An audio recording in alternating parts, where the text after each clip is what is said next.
Ada 3 bahasan yang akan kita bahas. Yang pertama pengertian iman qada dan qadar. Yang kedua macam-macam takdir. Yang ketiga perilaku yang mencerminkan keimanan kepada qada dan qadar. Langsung saja. Baiklah, kita akan bahas yang pertama, yaitu tentang pengertian iman qada dan qadar. Apabila yang sudah ada bukunya, LKS-nya, bisa kalian buka langsung di halaman ke-6. Pengertian iman kepada qada dan qadar. Nah, iman kepada qada dan qadar ini adalah termasuk rukun iman yang ke-6. Tentunya semua rukun iman yang 6 ini wajib kita imani, termasuk iman kepada qada dan qadar ini. Oleh sebab itu, sebagai seorang muslim, kita harus betul-betul meyakini tentang qada dan qadar ini. Sebagaimana yang sudah kita bahas di pertemuan-pertemuan sebelumnya di semester 1, bahwa iman ini adalah percaya atau yakin. Kalau menurut istilah, iman adalah percaya dengan sepenuh hati, dengan diucapkan dengan lisan, lalu diamalkan dengan perbuatan. Arti qada dan qadar. Qada berasal dari bahasa Arab yang akar katanya adalah qada yaqdi qadaan, yang berarti melakukan, melaksanakan atau mengerjakan. Sedangkan secara istilah, qada dapat dikatakan sebagai ketentuan dan ketetapan Allah Subhanahu wa taala yang telah direncanakan sejak zaman azali sesuai iradat Allah Subhanahu wa taala kepada seluruh makhluk di alam semesta. Nah, ini bisa kalian garis bawahi tentang pengertian qada menurut istilah. Adapun qadar, qadar menurut bahasa berasal dari kata qadara yaqdiru qadron, artinya kuasa atau mampu, kemampuan atau ukuran. Sedangkan menurut bahasa Indonesia, qadar artinya adalah ketentuan Tuhan. Namun qadar menurut istilah yaitu ketetapan yang telah diciptakan berdasarkan ukuran oleh Allah Subhanahu wa taala kepada setiap makhluk yang ada di alam semesta ini atas usaha dan doanya. Itu pengertian qadar. Iman kepada qada dan qadar berarti meyakini atau mempercayai secara sungguh-sungguh terhadap segala ketentuan dan ketetapan Allah Subhanahu wa taala. Ketetapan dan ketentuannya ini berlaku untuk semua makhluk, baik yang telah terjadi, yang sedang terjadi, maupun yang akan terjadi. Dengan demikian, seluruh aktivitas manusia di dunia ini bagaikan robot yang sudah diprogram sebelumnya. Jadi kita sudah disetting terlebih dahulu. Pergerakan-pergerakan kita ini sudah ada ketentuan-ketentuan yang sudah direncanakan di awal oleh Allah, sehingga kita tinggal menjalankannya saja. Lalu yang kedua, pembahasan tentang qada dan qadar menurut Al-Quran. Al-Quran mendefinisikan qada dan qadar dalam 4 istilah. Yang pertama yaitu keputusan.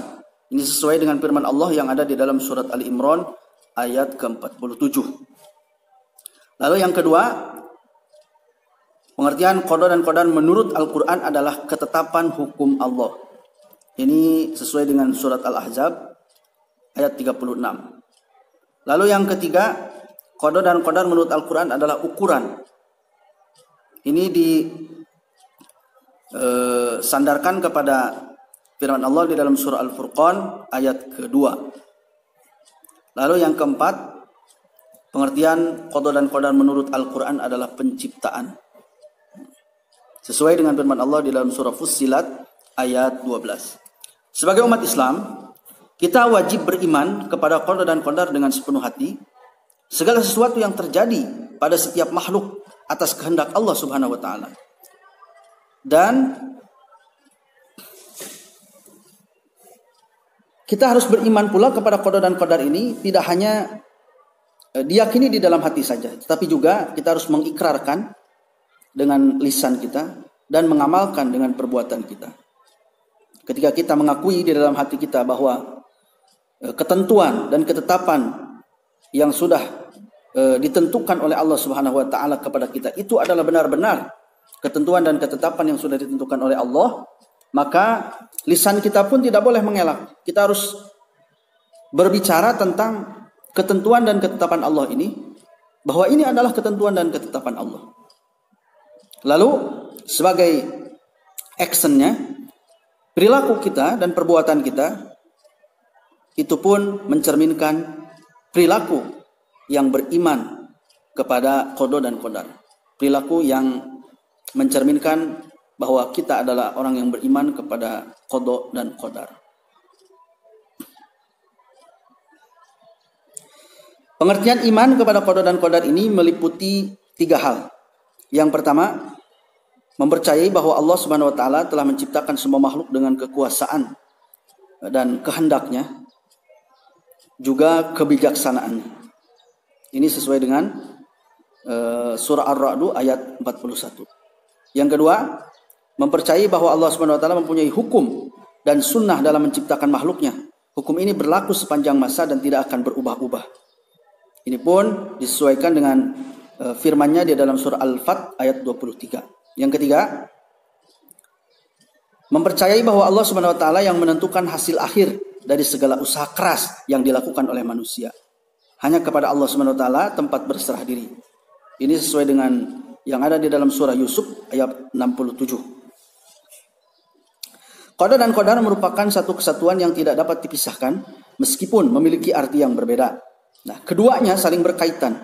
Hubungan qada dan qadar, bahwa qada merupakan rencana yang telah ditetapkan oleh Allah Subhanahu wa taala kepada setiap makhluknya, sedangkan qadar merupakan perwujudan atas perencanaan yang sudah direncanakan oleh Allah Subhanahu wa taala tersebut.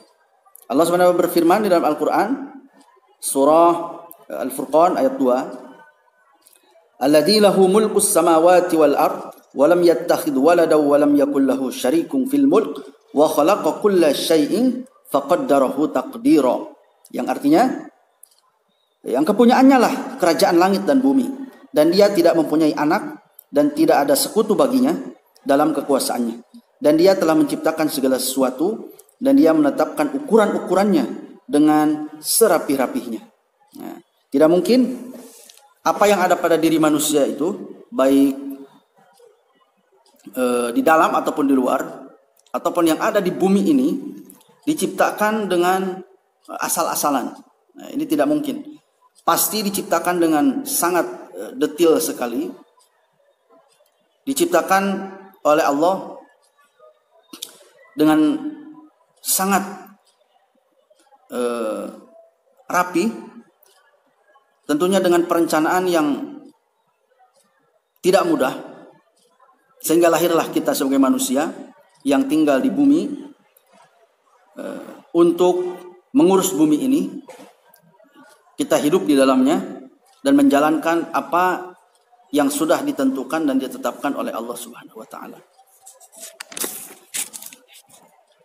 Nah, dalam pertemuan yang pertama ini kita awali dengan membahas tentang pengertian iman kepada qada dan qadar.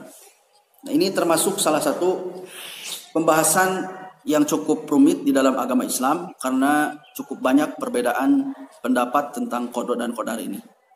Sebagai awalan atau dasar untuk kalian, cukup kita pelajari yang ada di LKS tentang pengertian qada dan qadar ini.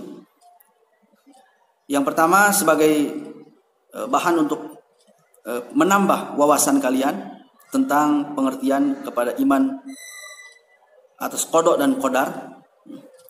Terlebih dengan apa yang kalian temukan di dalam LKS itu bisa menambah keyakinan.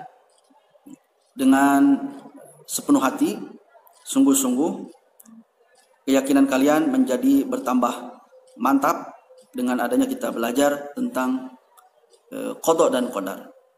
Saya rasa itu yang bisa saya sampaikan, disesuaikan dengan apa yang ada di buku pelajaran. Nanti untuk hal-hal yang tidak bisa kalian mengerti atau tidak bisa kalian pahami, bisa kita diskusikan. Mohon maaf atas kekurangan dan segala kehilafannya. Saya tutup. Assalamualaikum warahmatullahi wabarakatuh.